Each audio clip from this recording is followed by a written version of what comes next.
Hey y'all, it's Nancy, the Handy Scandy, and we are wrapping up our Halloween Venture series for 2020.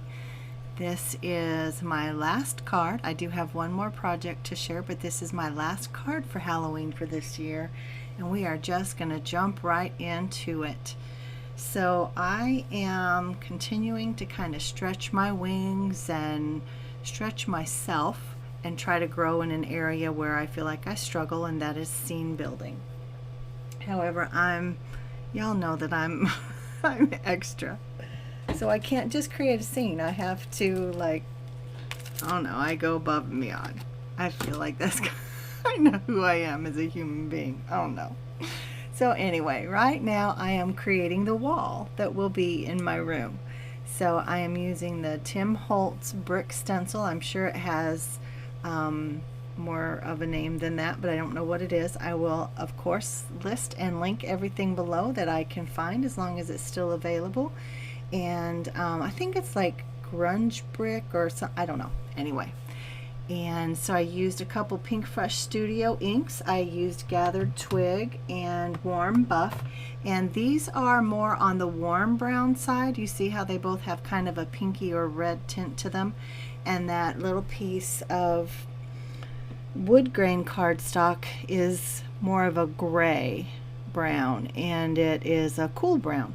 So that was why I used the silver Muwah crystal drops. Are those crystal drops? Yeah, those are the crystal drops, not the glitter drops. And of course, as most inks are, at least dye-based inks, are water reactive.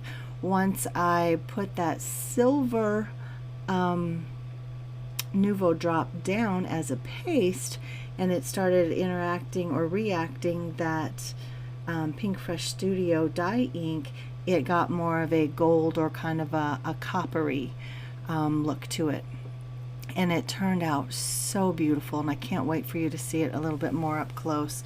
Unfortunately, once I finish my scene, most of the wall is hidden, but yeah, I enjoyed it for what it was. This particular card I'm making specifically for a coworker of mine. She has a tween son, and a lot of the Halloween cards I've made this year she really thought he would enjoy because she enjoyed them, but he just didn't. So this one has a little more juvenile humor, I guess, and some snark to it, and she felt like he would really like it. So here I am using my Arteza Everblends just to color them up, and of course ghosts are white, right? So they're pretty easy to color.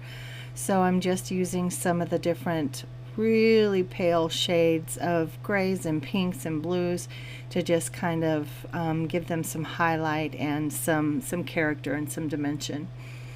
These ghosties are from Raisin Boat, and you know what? It's some more fun. SUMMORE, fun. Some more fun. Raisin Boat is the brand, but Some More Fun is the company that put the card kits together. Excuse me, put the card kits together. And there were 2 stamp pads or stamp sets that came in this particular card kit, and I got it early in the season, and I just never got a chance to use them. This one is called Sheethappens, this particular set. And if I can lay my hand, I can't lay my hand right now on the other one, but I know the card kits are no longer available, but the individual stamp sets may still be available from Some More Fun. So I will again try to list and link everything below, so that if you're interested, even though today is Halloween and we'll all be jumping straight into probably Christmas cards if you haven't already, there's still a lot of the fall season left for this girl, so I'll be making fall cards and Thanksgiving cards as well as Christmas cards in the coming days. But if you're interested in more Halloween things, of course, you know, these things are available all year long. So as long as these particular sets are still available, I'll have them listed down below and linked. So ultimately, I'm making a scene that will be inside, and because you know washing machines are typically inside, right? Not always, depends on where you live. but usually they're inside, so I'm creating an indoor scene. But I've also got the little guy hanging on a line. Now sometimes lines are inside, but in my mind I see him hanging on a clothesline out a window. So I try to pull all that together as I go. But yeah, I'm just adding some depth and dimension to my images. That particular pen that I have, or that I had in my hand, and the blue one that I used to add the highlights onto the laundry basket and the knobs and the detergent box, those are all from Arteza, and they're called Ink Tonic pens. I have the set of 24. They're very much a fine liner. They're a water-based ink. They have kind of a triangular barrel, just like the Everblends do, and they're a 0.4 millimeter line. And I don't use them very often, but when I do, I'm so glad that I have them. There's a rainbow of color, there's several grays, there's a black. Yeah, they're just fun. Again, I'll have these listed and linked below as long as Arteza still has them, and I believe that they do. But yeah, so I had a good time, and here in a little bit I take the black and I kind of define those scrunchy eyebrows that they have, and it just brings more character into these already character-filled little ghosties. I had so much fun with these, you guys, even though there's actually not a lot of coloring, and I have this sped up ×3. It took me a long time to color white ghosts. I don't know what that's about. But this pen right here, that's one of the Ink Tonics, and I just thought it would be kind of fun to have you know, the door frame of the washer be blue, just to bring that blue down into the main scene. So it's just fun. I don't know if you've seen Kathy Arenzana's take on this particular card set, but she made a washer and a dryer, and one of them is a shaker. She made it into a shaker, and it's absolutely adorable. I can't stand it.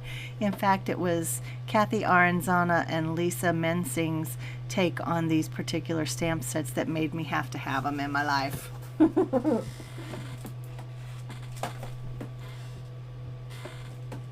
So while I finish up the coloring, I just want to take a moment to thank you guys for sticking with me for this whole Halloween card series.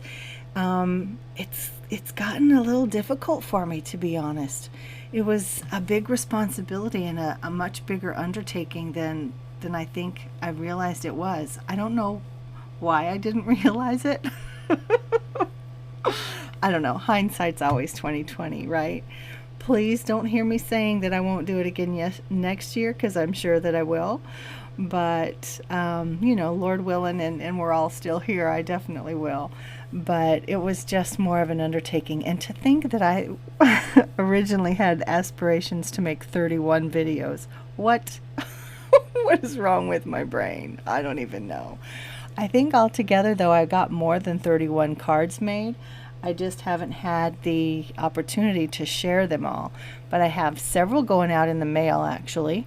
And it's been a lot of fun. And several people at work have bought some from me. I've just given some away. And it's just been fun. And so I am showing you my fussy cutting process. And again, as we've talked before, when you're fussy cutting, you really want to just hold your scissors still and really move the image more than you move your scissors. So I only showed the one guy that I cut out. I didn't show the washer, and it's mostly just a square with a little bit of details. But I don't know if you saw that little happy dance I did with my hands, but I'm pretty excited with the way my scene's coming together. And this is where I think, aha, I want him hanging outside on a window. So I used my Whimsy Stamps slimline postage die to actually cut out that window frame, and I just cut off all the frills, if you will, the little scalloped edges from the outside. I left them on the inside because I thought it added a little bit of fun detail. So here I'm adding the little clothesline pole, and I color it up with, I want to say I use the Ink Tonics as well, because it's a, maybe I don't know, you'll see in a second. But anyway, oh, I guess I didn't show the process. but I colored it in with just brown, and I didn't do really any fancy shading or anything. And here I wanted the windows to have a gloss and a shine, so that when the recipient is holding it and they turn it in the light, they'll see that extra detail. I didn't make it into a shaker. I didn't lift it up in any way. I just wanted that texture and the shine of the acetate as though it were a real window. So I added a few little clouds stenciled onto the back, just so it looks like the clothesline is actually outside and it's not just flat. I didn't want to add trees or anything because really the scene is inside, but I just wanted that little peek into another dimension of the card, if you will, of the scene. So I just cut it out and I'm figuring out my placement, and then I decide, oh gosh, a window, right? A window. It needs window covering. So I pull out, because I pull out a pink, actually. It's like, I think it's a gingham, because those browns really have that pink hue to them, right? So I thought, well, pink gingham would be super cute in this laundry room. So, and look right there. Boop, stop for a second. Do you see that? I'm recycling. That is the card that came in my Create an Inkspire kit, and it's the Halloween kit. I don't know if you can see that picture right there, but it's the Halloween kit, and she prints everything off on this beautiful cardstock, and you know, all papers have two sides. So I said, I'm gonna recycle this.